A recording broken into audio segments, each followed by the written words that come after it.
talk about showing layers. So this works for models and also drawings. And oftentimes, like if you're dealing with a model that's been imported from another CAD system, or maybe there's something that's been done within the model check environment that's kind of automatically suppressed things that you may need to come in and resume or basically show within your layers structure, there is a quick way to do that. And we're going to use the layer show function.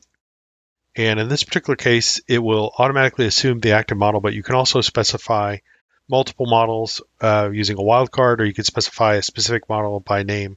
And then the layers are also as flexible, so you can also wildcard or put in specific things that you want to show. So in this case, I'm just going to go in and say DTM PLN.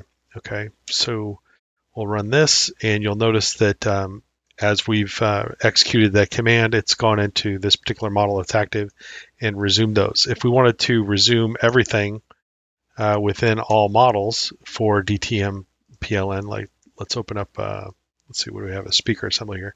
So we see that we have the datum planes being shown for the item that's in there. If we run this, do it across all models that are in session, you'll notice that it's enabled all of those layers that were turned off in each of those models to be resumed also.